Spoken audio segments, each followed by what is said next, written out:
students, welcome back to your own channel CS Hiren Gedia and I am your English teacher Banerjee Pallavi।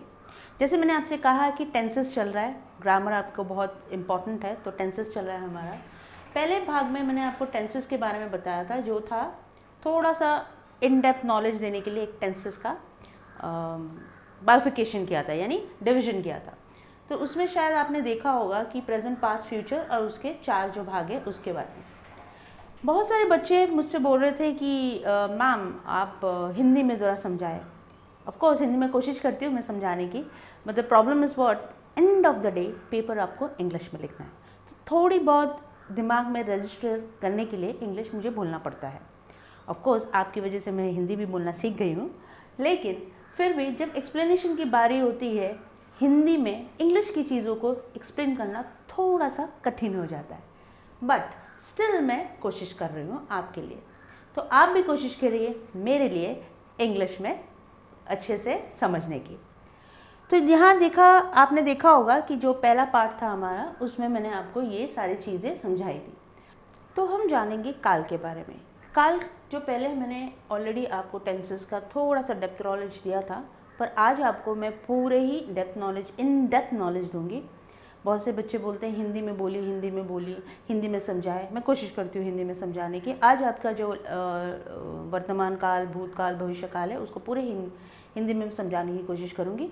And plus और भी मैं थोड़ा in depth आपको knowledge दूँगी, and I hope आपको ये समझ में आए। अगर फिर भी आपको ये काल समझ में नहीं आ रहा हो या काल परिवर्तन समझ में नहीं आ रहा होगा, तो आप बिल्कुल कमेंट बॉक्स में कमेंट कर सकते हैं, या फिर आप व्हाट्सएप रनिंग नंबर में टेक्स्ट कर सकते हैं। उसके लिए आपको चैनल को सब्सक्राइब करना पड़ेगा, बेल बटन को हिट ज़रूर करिए, क्योंकि अभी न्यू वीडियोज़ आ रहे हैं तो आपको उनका नोटिफिकेशन मिल जाएगा। प्लस आपको कोई भी डाउट हो तो प्लीज़ आप कमेंट ज़रूर कीजिए। तो चलिए करते हैं काल। जैसे मैंने पहले ही आपको ये सारी चीज़ें बता दिया था, टेंस, काल, सब्जेक्ट, वर्ब, ऑब्जेक्ट, कर्ता, क्रिया, कर्म और मेन वर्ब जो हेल्पिंग वर्ब है, मॉडल ऑक्सिलरीज जिसको बोलते हैं, जो कितने होते हैं। मेन वर्ब के क्या है, V1, V2, V3, V4, यानी जो मेन स्पीक है ये सेकंड फॉर्म है, ये थर्ड फॉर्म है, ये फोर्थ फॉर्म है। ये मैं ऑलरेडी आपको समझा चुकी हूँ। नाउ तो हम क्या करते हैं कि एक नया ये करते हैं, आपको समझाने के लिए मैं आपको ये बताती हूँ कि टेंसेस जो है उसको बोलते हैं हम काल, right. So will write here tenses. एक छोटा ब्रशअप दे दिया मैंने आपको, टेंसेस जिसको बोलते हैं हम काल, राइट। जो काल है, जो पास्ट, प्रेजेंट और फ्यूचर। बहुत से बच्चों का एक सवाल होता है कि जो 8 पार्ट्स ऑफ स्पीच होती है हमारी, 8 part of speech, 8 parts of speech.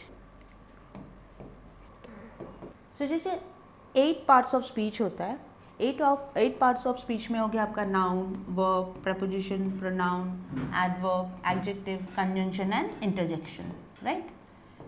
ये आपके 8 पार्ट्स ऑफ स्पीच है। बहुत सारे बच्चों के एक क्वेश्चन होता है कि मैम इसमें टेंस तो इंक्लूडेड ही नहीं है, जबकि टेंस तो ग्रामर है, पर इसमें इंक्लूसिव नहीं है। पर क्यों इंक्लूसिव नहीं है? क्योंकि जो उसका मेन टेंस में क्या क्या चीज़ होता है, क्या यूज़ हो रहा है, कर्ता, क्रिया और कर्म। That means subject, verb and object, right, यानी ये सब्जेक्ट। अब जब मैंने आपको पहले वीडियो में बताया था कि सब्जेक्ट नहीं होगा चलेगा, ऑब्जेक्ट नहीं होगा चलेगा, लेकिन वर्ब जो है वो बहुत इम्पॉर्टेंट होता है, राइट। जब वर्ब इम्पॉर्टेंट होता है तो अगर वर्ब नहीं रहे तो आपका कोई भी काल, निश्चित काल आप बता ही नहीं पाओगे। तो इसी वजह से हमेशा वर्ब का क्रिया, यानी आप जो भी क्रिया करते हो उसके हिसाब से टेंस काल बनता है, राइट। तो वर्ब अगर नहीं होगा तो उससे कोई भी सेंटेंस फॉर्मेशन नहीं होगा। इसलिए वर्ब यहाँ पे ऑलरेडी 8 पार्ट्स ऑफ स्पीच में आप देखो तो वर्ब इंक्लूसिव है, इसी वजह से हम यहाँ पे ये नहीं डालते, ठीक है। तो अब हम देखते हैं कि एक इंक्लूसिव जो वर्ब के इंक्लूड होता है वो कैसे, उसको वापस से हम विस्तार से जानते हैं। Let's hope. अब जो काल है वो हमें क्या बताता है? अगर हम देखा जाए तो वो हमें it tells us about time. Okay, time यानी समय, समय के बारे में बताता है। As well as the state यानी अवस्था, किस अवस्था में, द हिंदी में लिख देती हूँ ताकि आपको अवस्था, और ये है आपका वक्त, राइट। तो क्या बताता है वो?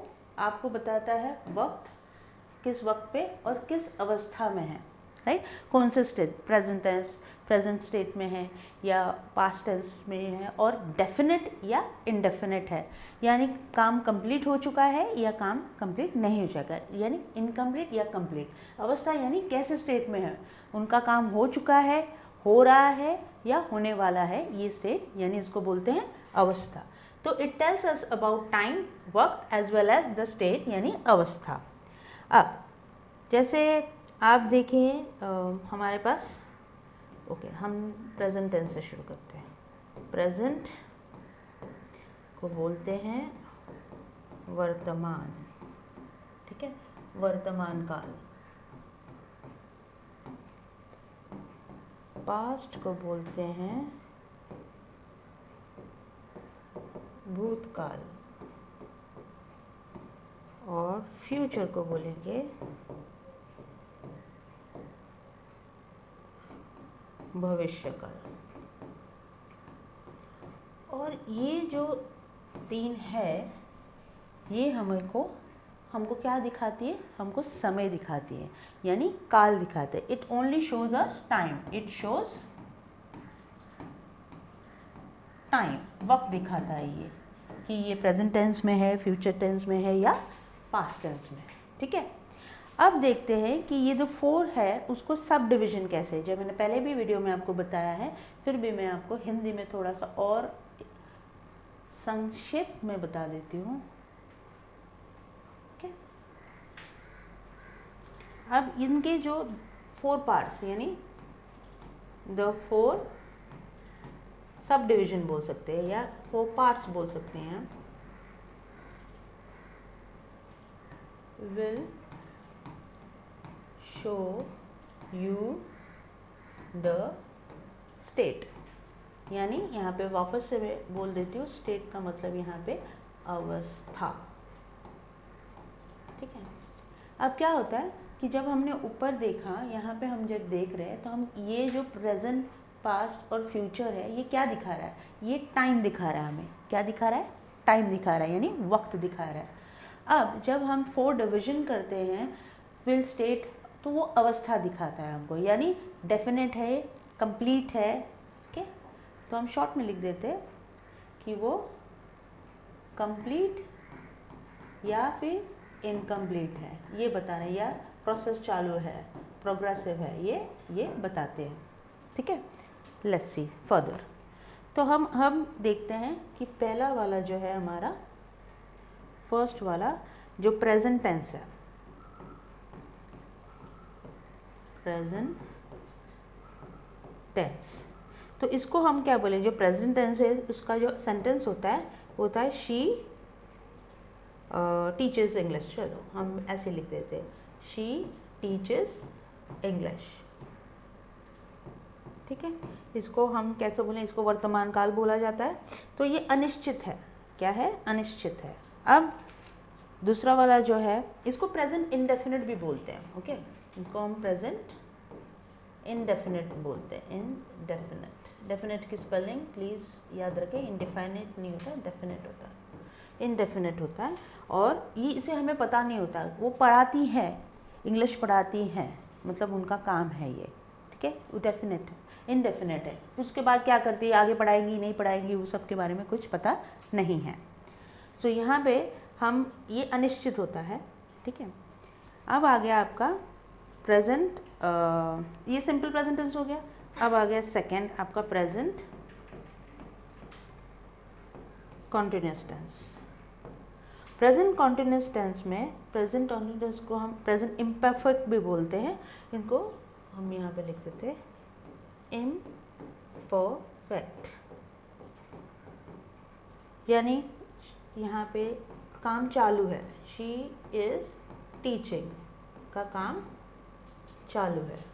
जैसे अभी मैं आपको पढ़ा रही हूँ तो शी इज़ टीचिंग, वो प्रेजेंट कंटिन्यूस टेंस है, ठीक है। उसके बाद हो गया थर्ड आपका प्रेजेंट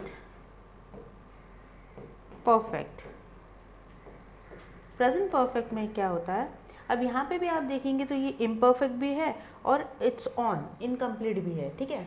ये इनकम्प्लीट भी है क्योंकि वो चालू ही है, प्रक्रिया कब ख़त्म होगी क्या हो पता नहीं, इनकम्प्लीट है। और इसको बोलते हैं इट्स ऑन भी बोल सकते हैं, अभी मतलब ये प्रक्रिया चालू है। प्रेजेंट परफेक्ट में क्या है, ये शी हैज़ टॉट, मतलब मैंने पढ़ा दिया है, उन्होंने पढ़ा दिया है, शी हैज़ टॉट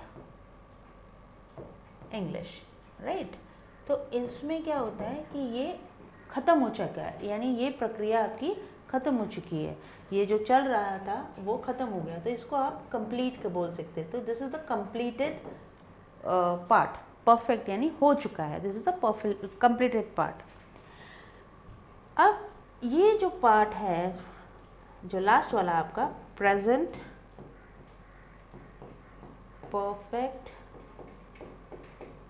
कॉन्टिन्यूस, ये अगेन ये इनकम्प्लीट है क्योंकि वो चल रहा है, यानी आप यहाँ लिखोगे she has been teaching, okay, she has been teaching English.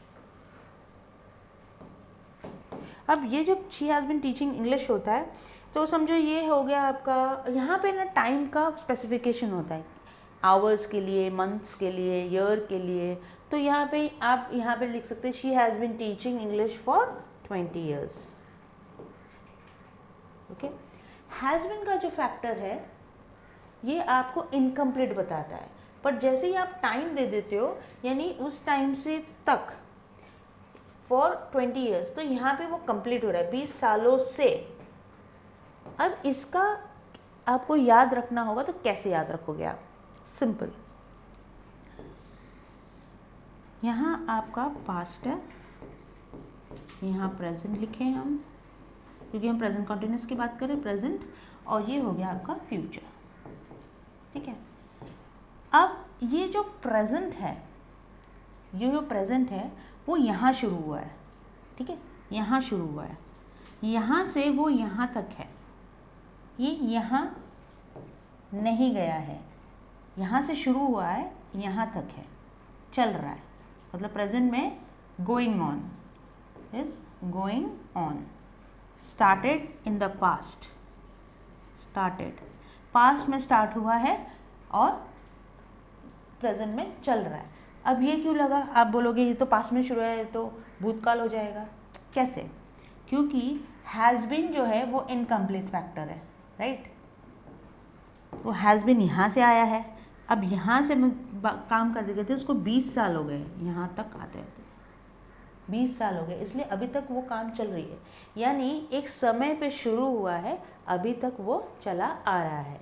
यानी आप बोल सकते हो, समझो कोई किसी 2010 में किसी ने कोई कुछ चालू किया है और वो चलता आ रहा है, चलता आ रहा है, चल रहा है, आज 2023 तक वो चालू है, और 2023 तक आते आते शायद उनको 13 साल हो गए हैं, ठीक है। तो जहाँ भी आपको लगे कि हैज़ बीन, और आगे मैं बताऊँगी हैज़ बीन, हैव बीन हो गया यहाँ पे, हैड बीन, तो उसका जो फैक्टर आता है विल हैव बीन का फैक्टर, जैसे जैसे मैं आपको टेंसेस बाइफिकेट करूँगी, चारों में समझाऊँगी, दूसरे वाले में तभी मैं आपको फिर से समझाऊँगी। फिलहाल आप ये समझो यहाँ पे कि प्रेजेंट परफेक्ट कंटिन्यूअस टेंस जब भी आता है, यानी कोई भी चीज़ पास्ट में शुरू हुआ है और प्रेजेंट में चल रहा है, ख़त्म नहीं हुआ है, ठीक है। जैसे जैसे हम बहुत सारे सेंटेंसेस करेंगे तब आपको और ज़्यादा समझ में आ जाएगा। चलिए हम अभी पास्ट का भी देखते हैं ताकि आपको थोड़ा अच्छे से समझ में आ जाए, ओके। पास्ट टेंस, यानी इसको बोलेंगे हम भूतकाल, राइट, जो हो गया। अब इसका जो, जैसे मैंने पहले ही कहा कि फॉर्मूला नहीं याद रखना होता है क्योंकि ये मैथमेटिक्स नहीं है। वर्ब का यहाँ पे सेकेंड फॉर्म लगता है, यानी आपका हो गया सब्जेक्ट प्लस वर्ब का सेकेंड फॉर्म प्लस आपका ऑब्जेक्ट, यानी यहाँ पे हो गया, समझो, शी स्पोक, स्पीक का स्पोक हो गया, स्पोक इन इंग्लिश।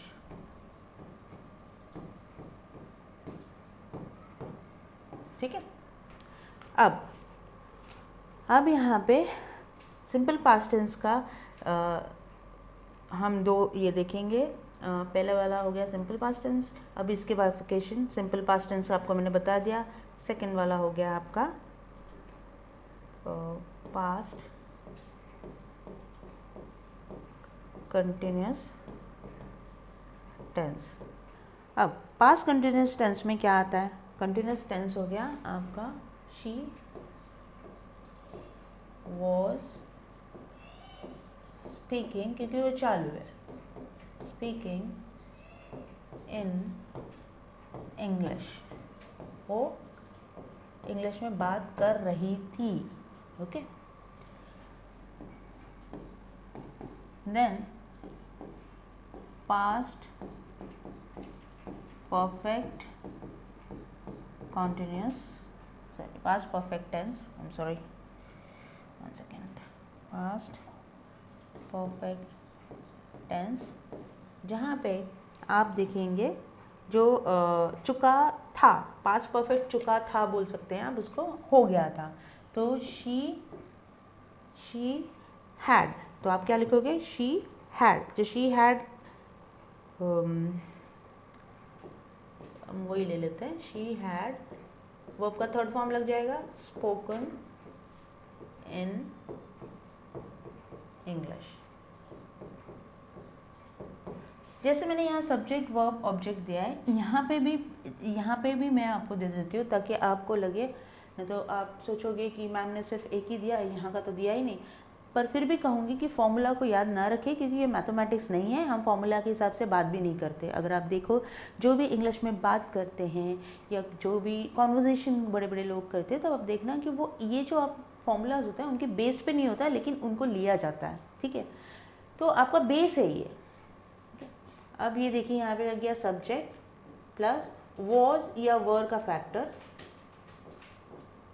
फिर वर्ब का आपका ING form, that is the fourth form, plus आपका ऑब्जेक्ट। यहाँ पे भी वैसे ही हो गया subject plus had, okay, plus verb का third form and plus object.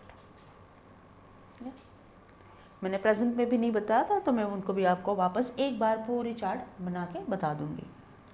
Now the fourth one आपका पास्ट परफेक्ट कॉन्टिन्यूस टेंस। ठीक है, अब ये पास्ट परफेक्ट कॉन्टिन्यूस टेंस में she had been speaking in English, तो इसका जो फॉर्मूला होता है वो subject plus had plus been का फैक्टर जो आईएनजी का फॉर्म के लिए काम करता है, प्लस वर्ब का four and plus the object. ठीक है, अब इसका मैं आपको समझाती हूँ। ये हो गया आपका पास्ट, ये आपका प्रेजेंट और ये आपका फ्यूचर। बच्चे ये समझ जाते, लेकिन इसको नहीं समझते, राइट? उसमें भी वही हुआ था, उसको नहीं समझे थे। तो पास्ट का जो है यहाँ पे जो हैड बीन वाला फैक्टर है वो कैसे हुआ? यहाँ पे शुरू हुआ और यहीं पे ख़त्म हो गया, यानी एक समय पे चला और उसी समय पे ख़त्म हो गया। समझो स्टार्टेड 2010 और एंडेड 2012 इन इंग्लिश, तो हम यहाँ पे फॉर 2 years, यानी जब भी हैड बीन आ गया मतलब वो कंप्लीट हो चुका है, उन्होंने कर दिया है, ख़त्म हो गया है। 210 से लेके 212 यानी 2 साल तक वो एक समय पे एक जगह पे कहीं तो पढ़ा रही थी या पढ़ा रही यहाँ पे बोल रही थी। सो शी हैड बीन, तो यहाँ से यहाँ हैड बीन वाला फैक्टर एक टाइम पे शुरू हुआ और एक ही टाइम पे जाके पास्ट में ही ख़त्म हो गया। ठीक है, हम जब और एक्सरसाइजेस करेंगे तब आपका जो ये कॉन्सेप्ट है और ज़्यादा क्लियर हो जाएगा। हम चलते हैं हमारे फ्यूचर कॉन्सेप्ट पर।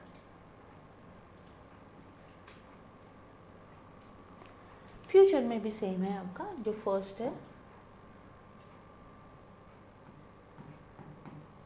फ्यूचर यानी सिंपल फ्यूचर टेंस जो है आपका, विल शॉल का फैक्टर होता है, तो विल या शॉल लगता है यहाँ पे, तो हम क्या करेंगे यहाँ पे सब्जेक्ट प्लस विल या फिर शॉल प्लस वर्ब का first form and plus the object, यानी I will teach in English. Okay, this the first order. Second आपका क्या है फ्यूचर सिंपल फ्यूचर कॉन्टिन्यूस। अब यहाँ पे is are am was were has ये सब लगा नहीं सकते हो आप, तो यहाँ पे विल के साथ कुछ ऐसा लगाना पड़ेगा जिससे वो इज आर एम वॉज का काम करे। जैसे बहुत सारे बच्चों को शायद नहीं पता हो, लेकिन बी ई बी जो है वो एक सन जैसा है, तो यहाँ पे is are am was were का ये काम करता है, तो दिस इज अ सन, तो the sun helps to give us rays, वैसे ही ये हेल्प करता है ये सारे को कंटिन्यूस फॉर्म को बताने के लिए कि वो कंटिन्यूस फॉर्म में है, क्योंकि is was are were am सारे कंटिन्यूस फॉर्म यूज़ होता है जब भी हम उसको टेंसेस में यूज़ करते हैं, उसी के बाद ही आता है आईएनजी फॉर्म। इसका भी एक चार्ट हम लास्ट में करेंगे। फ्यूचर कंटिन्यूस में आपने देखा तो आप क्या करेंगे यहाँ पे सब्जेक्ट प्लस विल या फिर शॉल प्लस बी ई बी प्लस वर्ब का फोर्थ फॉर्म एंड ऑब्जेक्ट, यानी अगर हमें देना हो तो हम क्या करेंगे शी ले लेते हैं, she will be teaching in English. ठीक है, देखिए आ गया विल, और इज आराम का जो फैक्टर है वो बी, क्योंकि ये इज आराम वॉज का फैक्टर है, तो she will be teaching in English. Next वाला जो आपका है थर्ड वाला वो हो गया फ्यूचर परफेक्ट। नाउ फ्यूचर जो परफेक्ट है आपका वो क्या होगा, नियर फ्यूचर में फ्यूचर परफेक्ट का भी एक ये रहता है, फ्यूचर जो विल शॉल का फैक्टर है उनमें एक फ्यूचर का भी रहता है कि नियर फ्यूचर में, जैसे अभी मैंने कहा I will go to the market, तो ऐसा तो नहीं कि मैं 2-3 साल बाद जाऊंगी, मैं 1 घंटे बाद भी जा सकती हूँ, राइट, तो उसमें भी आप फ्यूचर यूज़ कर सकते हैं। बहुत सारे बच्चों को कन्फ्यूजन होता है कि I will go to the market today, तुमको लगता है ये प्रेजेंट में बोला जा रहा है, पर ये प्रेजेंट में बोला नहीं जा रहा है। जहाँ पे भी विल बी का फैक्टर आया इसका मतलब ये नहीं कि फ्यूचर में जाएगा, राइट, इसका मतलब होता है कि थोड़ी देर बाद भी हो सकता है, ये प्रेजेंट में ही जाएगा, लेकिन प्रेजेंट कंटिन्यूस या प्रेजेंट ये नहीं होगा, ये होगा कि फ्यूचर में मतलब थोड़ी देर बाद, उसको भी हम विल बी यूज़ करते हैं या विल यूज़ करते हैं।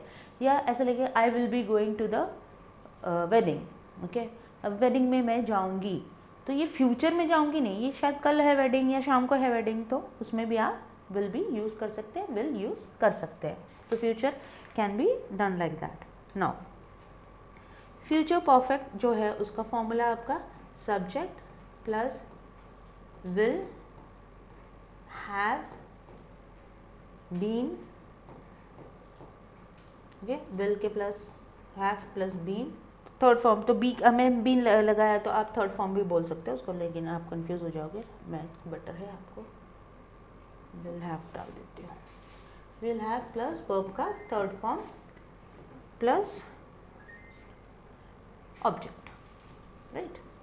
अब इसका हम सेंटेंस बनाएंगे तो she will have done her homework. या फिर आपको यही बोलना है तो आप ये भी बोल सकते हो शी विल हैव, टीचिंग का थर्ड फॉर्म हो गया taught, she will have taught in English. आप उसी को इस तरह लिख सकते हैं, ठीक है। अब आपका जो फोर्थ फॉर्म है जो है फ्यूचर परफेक्ट कॉन्टिन्यूस, ठीक है। अब फ्यूचर परफेक्ट कॉन्टिन्यूस क्या होता है, यहाँ पे भी आपका subject plus will shall, okay? will shall have been, एक मिनट, have प्लस been और वर्ब का ing फॉर्म, यानी आपका फोर्थ फॉर्म प्लस ऑब्जेक्ट। हम इसी को ले लेते हैं, she will have been teaching in. अब यहाँ आप बोलोगे दोनों तो सेम ही लग रहा है, सिर्फ विल हैव बीन या शैल हैव बीन के चेंजेस हो गए, बट वहाँ पे ट्विस्ट है। जब आप same, this is the past, this is the present and this is the future, right। अब पास्ट में एक काम शुरू हुआ है, प्रेजेंट में भी चला वो, प्रेजेंट से वो फ्यूचर में चल रहा है, ठीक है। प्रेजेंट में चल रहा है और फ्यूचर में चलेगा, यानी अब कोई काम आपने यहाँ शुरू किया है, यू स्टार्टेड हियर, ये चलता रहा चलता रहा चलता रहा यहाँ, ये चलता रहा चलता रहा चलता रहा यहाँ, फ्यूचर में भी वो चलता रहेगा।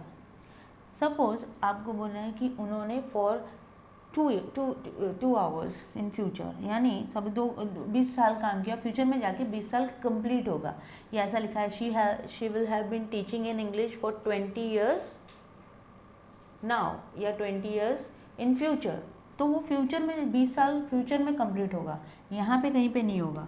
तो ये पूरा जो है अभी कंटिन्यूस चल रहा है और आगे भी ये फ्यूचर में चलता रहेगा, ठीक है। आई होप ये सारे आपके कॉन्सेप्ट क्लियर हो गए आपको।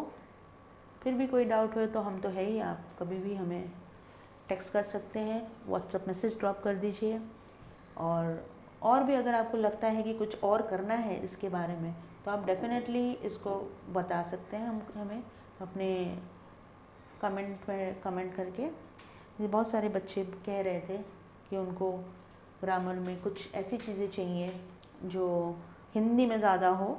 कोशिश कर रहे हैं हम लोग हिंदी में करें, पर end of the day paper English में है, तो कोशिश कीजिए कि ज़्यादा से ज़्यादा इंग्लिश में रजिस्टर करें अपने माइंड में। ये वीडियो यहाँ तक ही होगा, उसके बाद मैं आपके दूसरी वीडियो में आपको और भी संक्षेप में बताती हूँ कि सिंपल पास्ट और परफेक्ट में लोगों को बहुत कंफ्यूज हो जाता है, तो वो कंफ्यूजन कैसे दूर करें और फॉर और सिंस कैसे लगाया जाए और किसको लगाया जाए। Till then take care, thank you.